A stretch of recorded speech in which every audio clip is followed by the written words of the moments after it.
Hey guys, welcome back to the channel. Guns, Ammo, and Drones here. And today we've got the Canik TP9SF 9mm striker fired. Pretty much awesomeness from Turkey. I'm coming around to a lot of these Turkish weapons. I mean, these things are made very, very, very well. And this one here is certainly no exception. I think I have 6 or 7 Turkish weapons, and this thing here is really, really nice. Now, this model has been around for a long time. I mean, it started off, I think, with the Canik 55. Now, some people say Jonik. It says C-A-N-I-K. So I'm going to pronounce it Canik because that's how it is spelled.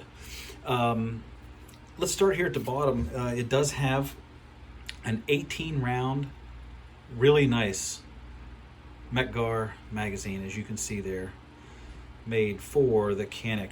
Now this one here, this gun here is actually the 1 series, and so it come with 1 magazine. It came with 1 extra back strap. This one here is the larger one, and it's funny because I just, like 5 minutes ago, I just changed it to this one, and for the first time ever, I haven't taken it off, and it changes the whole feel of this gun. Both of them feel great. This one here is the smaller back strap of the two, and I thought it felt great before that, but then I put this larger one on, and it really has that nice hump. Now, I don't like this on every gun, but on this one, because of how big it is, I mean, this thing's just a full-size monster, probably the size of a Glock 17, but it gives you a really, really nice grip of the gun. All right, starting here, the magazine, it's a real nice magazine, and we'll go ahead and put that up. Now the gun is clear, so there you go. Put that up in there. The texturing is actually really nice. These gun manufacturers are just starting to come around over the last few years anyway to making the texture more aggressive, and that gives the gun just a fantastic feel. Now, only these side grip panels have this aggressive texturing. The back one just has these pyramids, or whatever you want to call it, and then the ones on the front, they're not pyramids, but as you can see, they're just small squares. They're both fairly aggressive also. I'd probably say the back one is probably more aggressive than the front, but it gives you a great hold of the pistol. We can go ahead and move right on up to the really big magazine release, which, to be honest with you, I like it. It is reversible.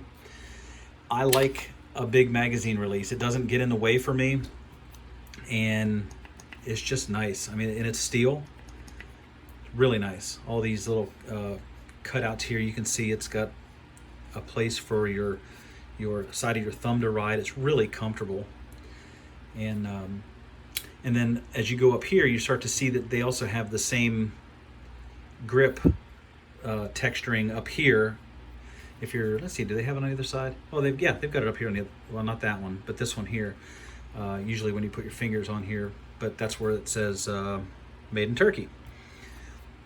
So that's actually kind of nice. You can also see the oversized takedown lever, which we'll get to here in a minute. I wish a lot of manufacturers would start going with these bigger ones. It just makes this thing so easy to tear down. It does have a full rail up front, so you can put light laser, whatever you want to do. It's scalloped and shaved down in all the right places, as you can see right through here, to reduce the amount of steel, which obviously reduces the weight. This does have Warren tactical sights, is what they call them.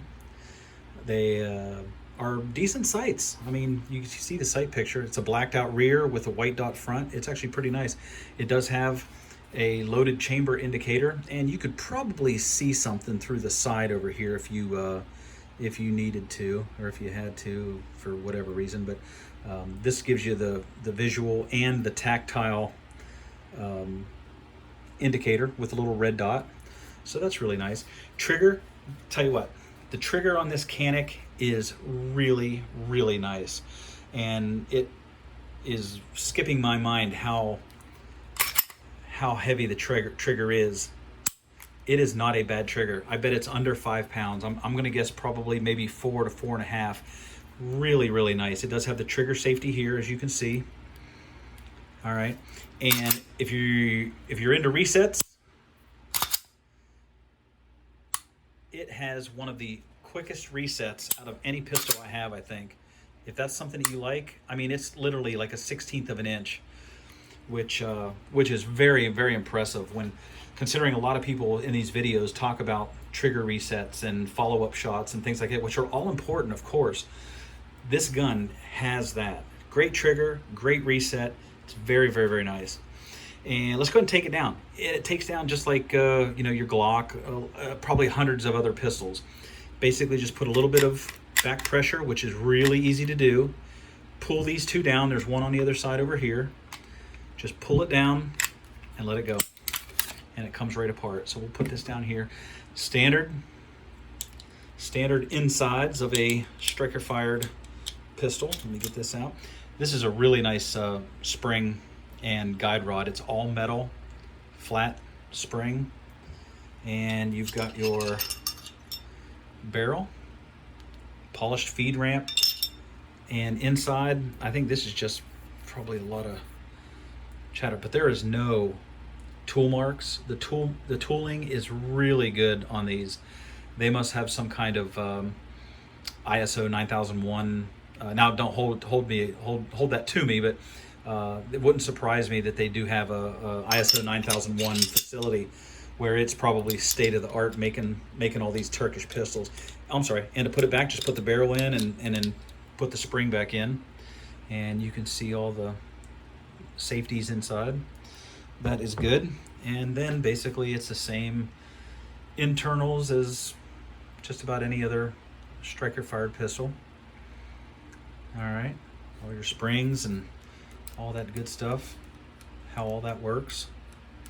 Very nice gun. Let me go ahead and put it back together, and you'll line the slide up, and boom. Really, really nice gun. Oh, let me talk about the back here. Okay, so as you can see, it does have a cocked indicator, and as soon as you press that trigger, boom, it's gone. So it lets you know that way also that the gun is cocked and ready to go. Let me tilt it at an angle and show you. There you go. Really, really nice gun. Match grade barrel. It's got a improved striker. Improved single action trigger over some of the older models. And you might remember one of the earlier Caniks where it had the decocker up here, and you'd press the top and it would sink in. So the quality was there back in the day, but I guess they just changed it. A lot of people didn't really care for it. They don't want frame mounted safeties or slide mounted safeties, and that's fine. I really don't care personally. I just really like this gun, and at the price point that this thing was at, you can't beat them.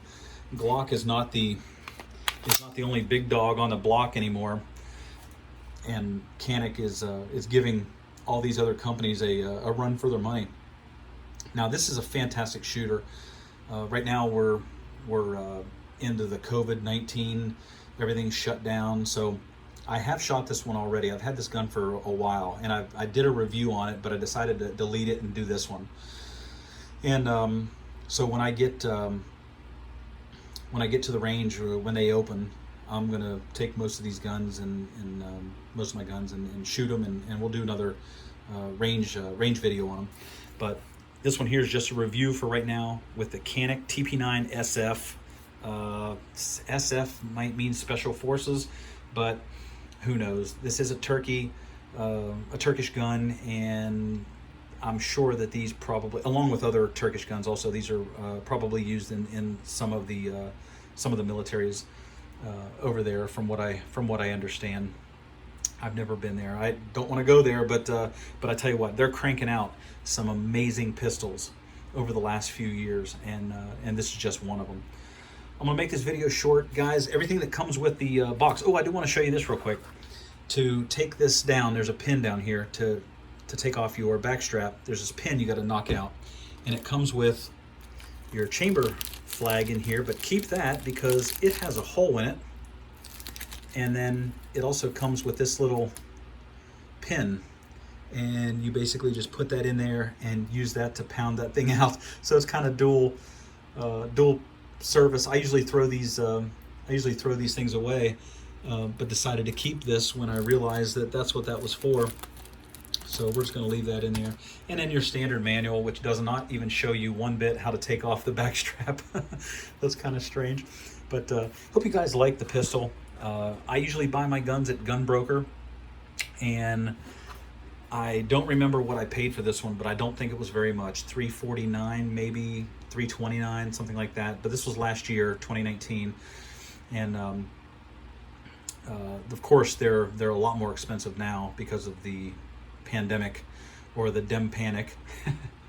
But hope you guys like the video. It's a great gun. If you're looking for an inexpensive Turkish made weapon, then this is definitely one that I would recommend to you. It's a really nice gun, smooth trigger, it's nice, it's comfortable, the ergonomics are great. Go ahead and pick one up if you can. Hope you guys enjoy the video, and we'll talk to you later. Thanks, guys.